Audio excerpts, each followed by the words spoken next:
Para perindu ridho Allah, pecinta baginda Nabi Sallallahu Alaihi Wasallam, hamba yang mendambakan kebahagiaan nanti di akhirat, hamba yang beriman kepada hari akhir, harus kita terus gugah kesadaran kita bahwasanya kita akan berpindah dari alam dunia menuju alam akhirat. Harus kita yakini pentingnya beriman kepada hari akhir agar kita membangun hidup yang baik di dunia untuk hari akhir. Sehingga orang yang beriman tentang adanya kehidupan di akhirat, maka hidupnya harus semakin tertata. Dan begitu mudah dia menghibur dirinya di saat dalam keadaan misalnya malapetaka, uji dengan musibah dan seterusnya. Dia bisa menghadirkan kebahagiaan di dalam hatinya lalu berkata, sakit yang aku rasa ini hanya di dunia singkat. Dan Allah berjanji akan menggantiku dengan pahala yang berlipat-lipat dan keindahan nanti di surga. Maka spontan setelah itu akan menjadi reda sakit yang dirasa. Karena apa? Tahu buah daripada sakit ini.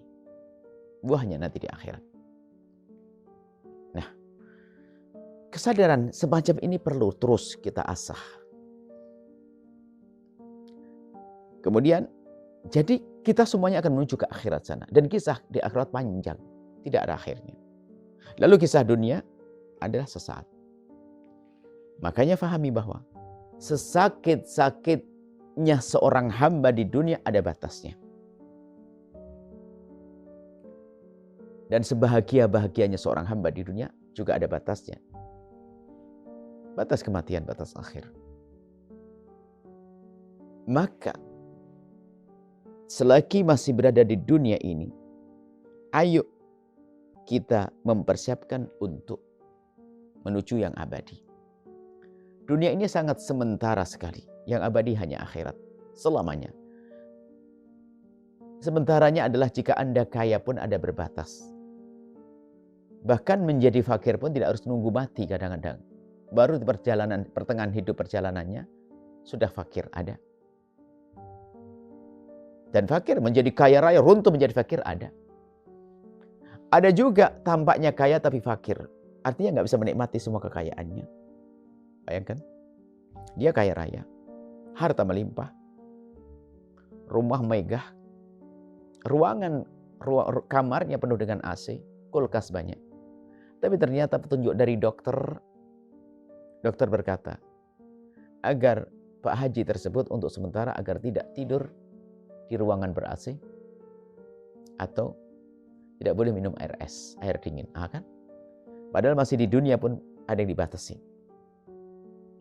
Belum nanti adalah semakin umur semakin tidak bisa menikmati semuanya. Dunia. Ini sudah tidak enak. Kursi empuk menjadi tidak enak. Itulah dunia yang sementara. Yang abadi nanti di surga kalau Anda di surga selamanya. Keindahan yang panjang kisahnya dan tidak ada hentinya. Maka menyadari bahwasanya akhirat itu adalah selamanya, itu harus ada imbangannya. Dunia itu sementara. Kita sementara. Dan kita akan meninggalkan kisah dunia ini. Maka dari itu lihat, kesadaran akan makna ini menjadikan seorang hamba hidupnya menjadi baik dan benar. Dia tahu semua apa yang dilakukan di saat berada di dunia yang sementara ini akan ada buah yang dipetik nanti di akhirat. Sehingga seorang hamba pun mudah menghibur diri saat dalam petaka kemiskinan misalnya, bencana dan seterusnya, dia akan berkata, ini akan berakhir. Karena kisah dunia.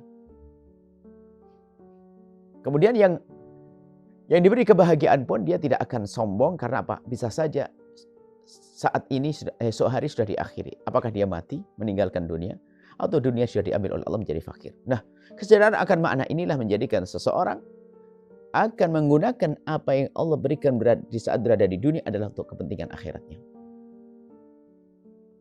Kenapa? Saya akan menukar sesuatu yang sementara di dunia ini untuk sesuatu yang abadi. Sehingga muncullah orang kaya bangun masjid.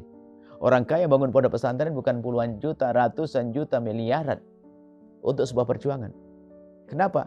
Dia ingin mengabadikan dunianya, dia ingin beli akhirat. Saya ingin bangun rumah megah di akhirat nanti. Itulah orang yang cerdas. Dia meninggalkan yang sifatnya sementara untuk menuju yang abadi. Menukar yang sementara menuju yang abadi. Berbuat baik dengan hartanya, berbuat baik dengan tahtanya, berbuat baik dengan apapun yang ia lakukan. Tapi perbuatan baik untuk mendapatkan kebahagiaan nanti di akhirat. Maka ayo berbuatlah di tempat yang sementara alias dunia ini untuk sesuatu yang abadi nanti di akhirat. Berbuatlah. Berbuatlah. Nuhibbukum fillah. Assalamualaikum warahmatullahi wabarakatuh. Orang beriman, orang yang rindu ridha Allah dan takut akan hukuman Allah.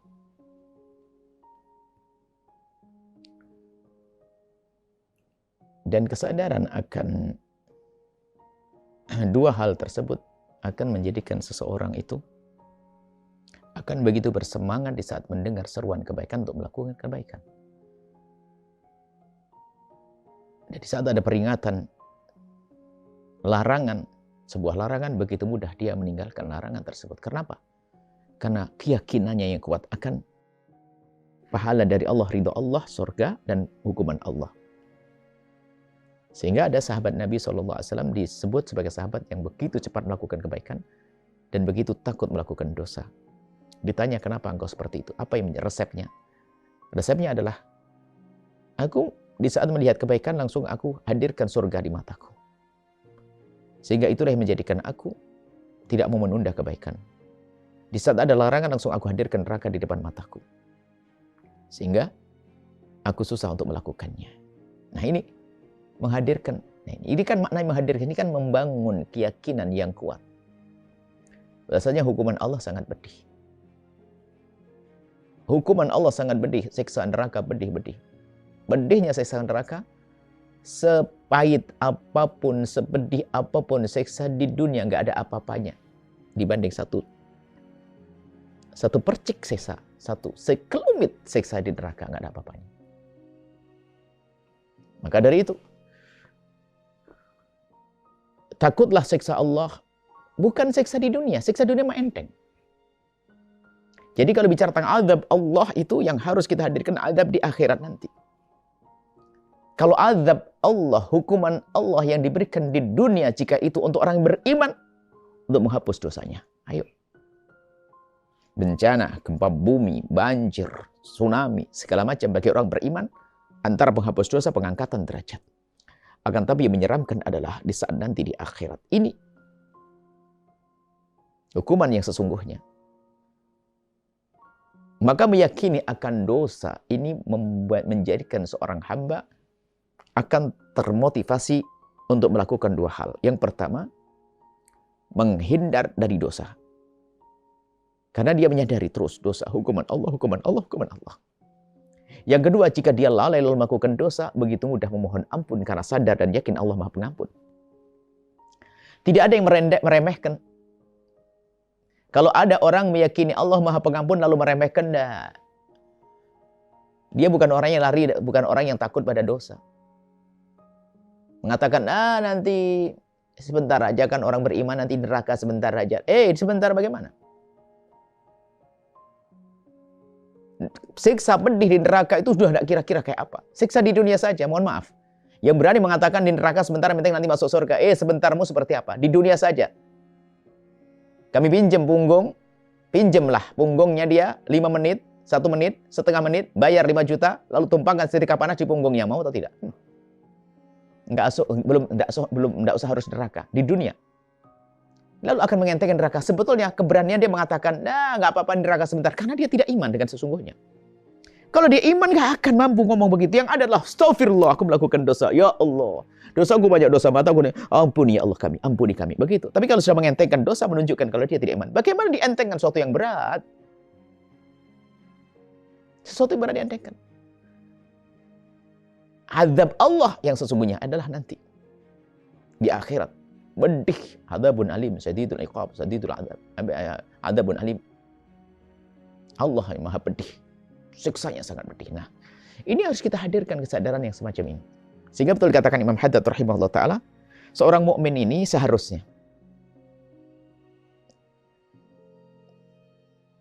dia kalau melakukan kemaksiatan antara dua. Antara dua. Dan kalau dia sadar bahwasanya kalau melakukan antara dua ini, dia akan menghindar dari kemaksiatan. Yang pertama, melakukan kemaksiatan karena meyakini Allah tidak melihat, kafir dia. Kok meyakini Allah tidak melihat lalu bermaksiat?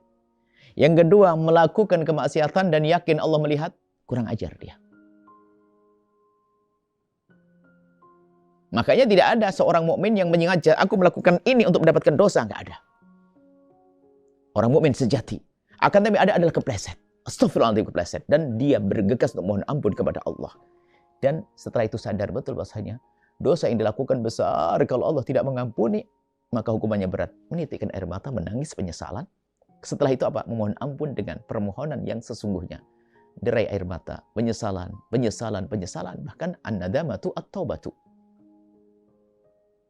At-taubatu an-nadamatu. Tobat sejati adalah penyesalan. Yang tidak ada penyesalan, tidak ada. Nah ini, penyesalan itu bagaimana muncul? Kesadaran akan besar hukumannya. Dia akan menyesal melakukan satu kesalahan kalau tahu hukumannya adalah hartanya semua diambil misalnya. Dipotong tangannya. Dia akan menyesal karena hukumannya berat. Tapi yang mengentengkan hukumannya biasa nggak menyesal. Cuman gitu doang. Berarti apa? Kurang iman. Sehingga mengentengkan hukuman itu menunjukkan keroposnya iman. Bahkan mungkin tidak ada iman. Hukuman Allah yang maha kuasa. Memang Allah maha pengampun, tapi Allah akan maha pedih dengan siksanya. Maka jangan main-main urusan siksa Allah. Jangan main-main urusan hukuman Allah. Dan jangan guyonan. Apalagi kadang-kadang, na'udzubillah, obrolan-obrolan. Nanti aku di neraka enak sama artis. Siapa bilang artis di neraka semua? Kami menemukan artis-artis banyak yang hijrah, kembali ke jalan yang Allah ridhoi dan menyesali semuanya. Ada. Kadang-kadang omongan kita tuh omongan yang merendahkan Allah. Nanti ya sebentar di sana. Wah, nanti sama orang cantik-cantik yang maksiat itu di neraka. Di dunia saja Anda untuk satu orang yang senang berzina, sering mabuk, suruh menikmati perempuan, minuman keras, tapi di tempat dipanggang sambil dipanggang, nggak akan bisa kok, apalagi di akhirat nanti. Maka jangan main-main urusan neraka, jangan guyon urusan neraka. Bahkan bisa menjadikan kita keluar dari iman, meremehkan surga, meremehkan neraka, keluar dari iman. Yang ada adalah kita takut hukuman Allah, yang artinya juga takut kepada Allah Subhanahu wa taala. Semoga Allah menjauhkan kita dari murka Allah, menjauhkan kita dari kemaksiatan, dan yang pernah kepleset dalam kemaksiatan semoga diampuni oleh Allah, diampuni sehingga menghadap kepada Allah bersih. Dosa sudah diampuni. Nuhibbukum fillah. Assalamualaikum warahmatullahi wabarakatuh. Setelah Anda menyaksikan video ini, jangan lupa berselawat kepada baginda Nabi Muhammad sallallahu alaihi wa alihi wa sahbihi wasallam.